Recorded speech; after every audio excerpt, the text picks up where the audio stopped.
Frères et sœurs, madame, monsieur, mes chers amis internautes, bonjour et bienvenue à l'église protestante évangélique Philadelphie.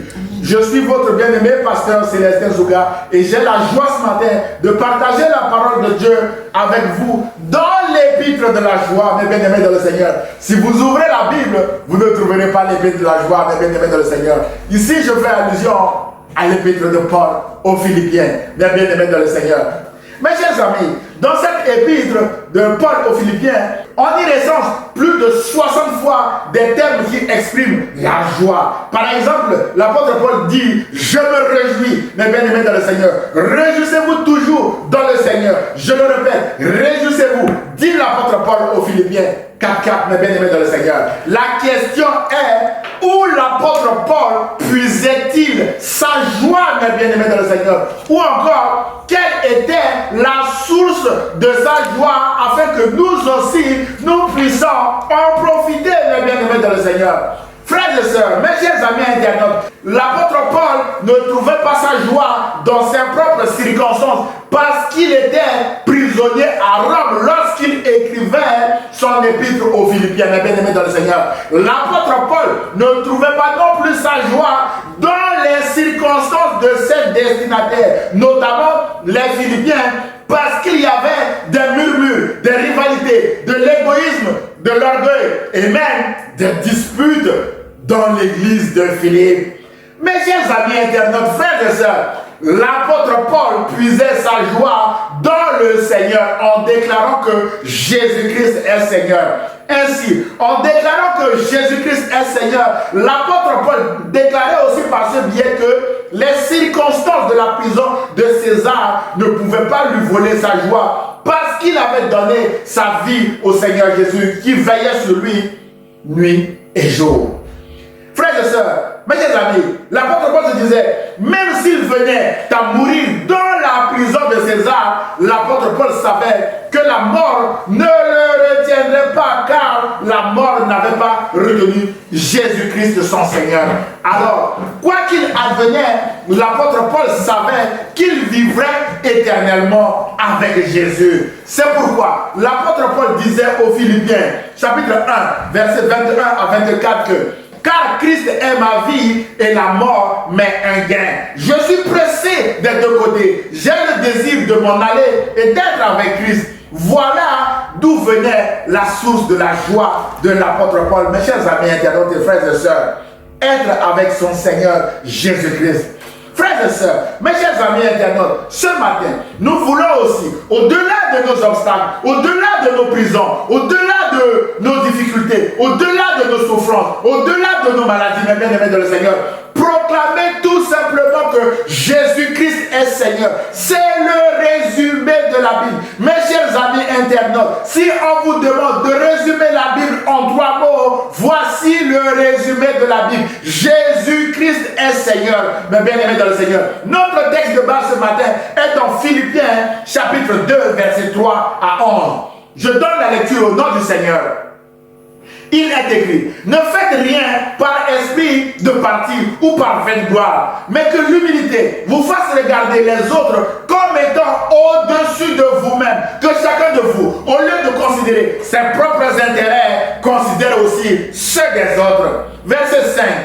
Ayez en vous les sentiments qui étaient en Jésus-Christ, lequel existait en forme de Dieu, n'a point regardé comme une proie à arracher d'être égal à Dieu, mais s'est dépouillé lui-même en prenant une forme de serviteur, en devenant semblable aux hommes et ayant paru comme un simple homme, il s'est humilié lui-même, se rendant obéissant jusqu'à la mort et même jusqu'à la mort de la croix. Verset 9, écoutez ceci mes chers amis.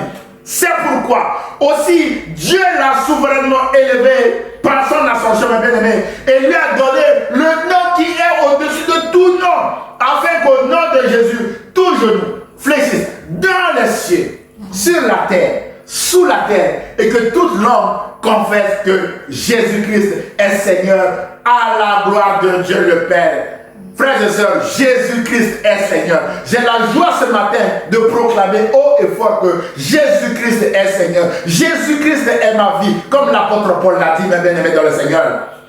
Mes chers amis internautes, frères et sœurs, quelle implication pour nous d'accepter Jésus-Christ comme notre Seigneur? Frères et sœurs, mes chers amis internautes, un auteur du nom de Stauffer a écrit ceci. Quand César, c'est-à-dire l'empereur romain, paraissait en public, la couronne d'or sur la tête, tout le monde poussait des ovations frénétiques. Vive le Seigneur, victoire au Seigneur de la terre, qui est semblable à toi, Seigneur des Seigneurs.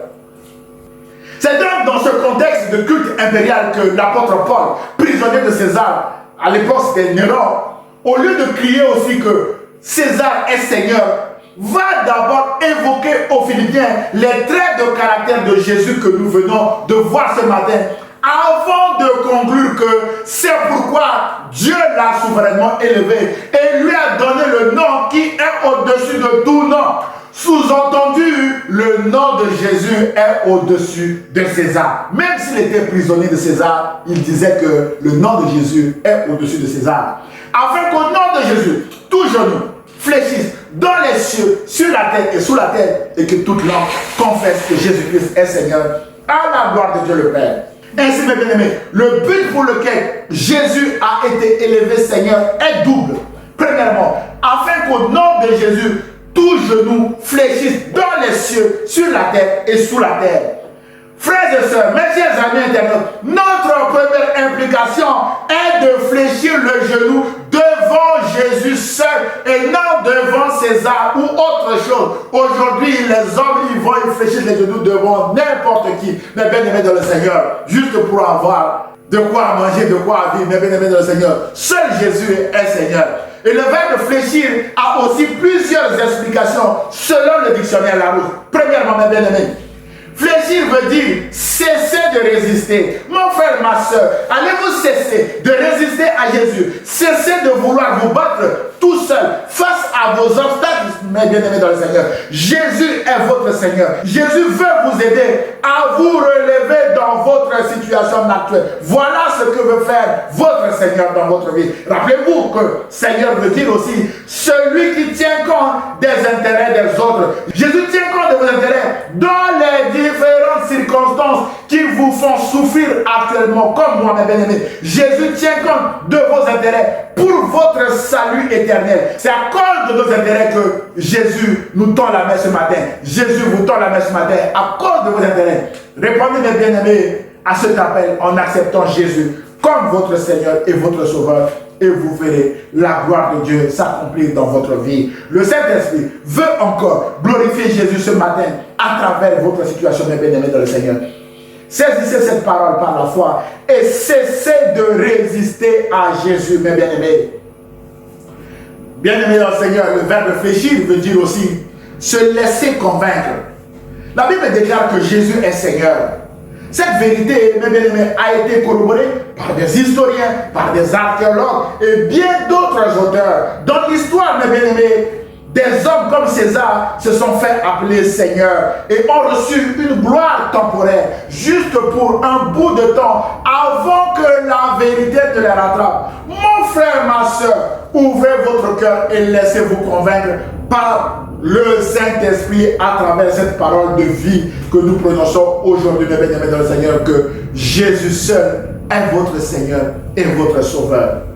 Le verbe fléchir, mes bien-aimés, veut dire aussi céder ou se courber sous l'effet d'un poids. Ce matin, Jésus vous invite à lui céder ce qui vous pèse, mes bien-aimés, à lui céder ce qui vous a terrassé. Jésus a dit, venez à moi, vous tous qui êtes fatigués et chargés, et je vous donnerai du repos. D'après Matthieu chapitre 11, verset 28. Peut-être que ce matin, vous êtes même par terre, sous l'effet du poids de ce qui vous fait souffrir, mes bien-aimés.